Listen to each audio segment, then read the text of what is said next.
Les députés Ngondankol constituent une porte dérobée, destinée à permettre à ce que la Constitution interdit formellement. C'est ni plus ni moins une tentative de légalisation d'un coup d'État constitutionnel. Si nous acceptons cela aujourd'hui, alors demain, il suffira d'invoquer une crise pour modifier les règles fondamentales de la République. Or, une constitution qui cède à la crise cesse d'être une constitution.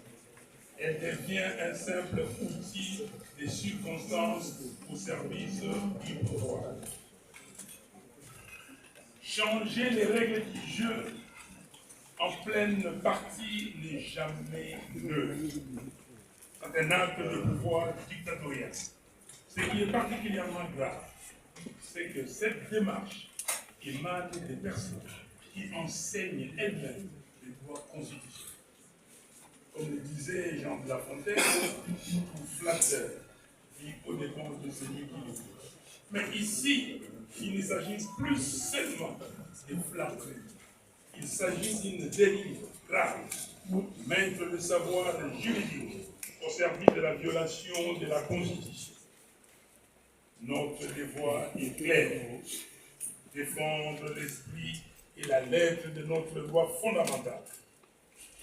Nous ne défendons pas un texte figé. Nous défendons des principes, la limitation du pouvoir, la protection des libertés, le respect de la souveraineté du peuple, l'alternance démocratique.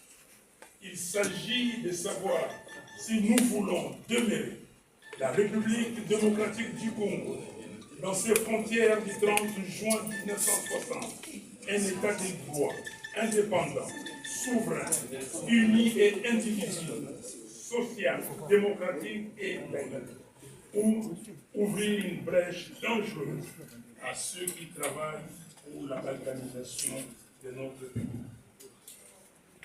Je vous dis avec gravité, nous ne pouvons pas accepter que la Constitution soit réduite à une simple formalité.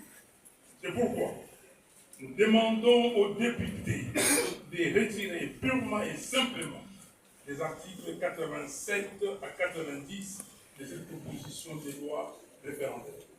Et nous rappelons un précédent historique. En janvier 2015, grâce à la mobilisation du peuple congolais, le Sénat avait bloqué une dérive similaire en écartant l'alinéa 3 de l'article 8 de la proposition de la loi électorale. Aujourd'hui, l'histoire regarde les députés. Aussi, j'estime que les promoteurs de ces dispositions doivent répondre de leurs actes devant la justice.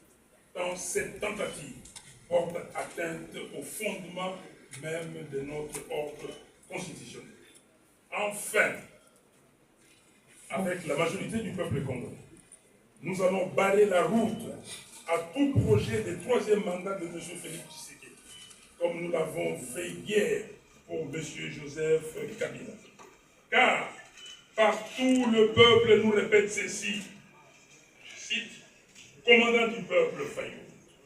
En 2028, Alinga, to Alinga, j'ai apporté. Amen.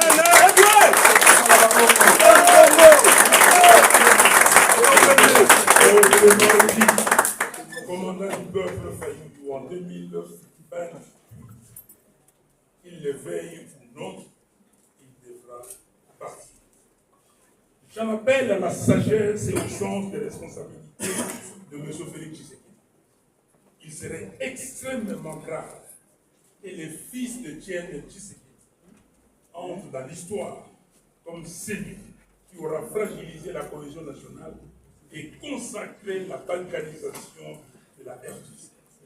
Le peuple du Congo est plus grand que nos ambitions personnelles.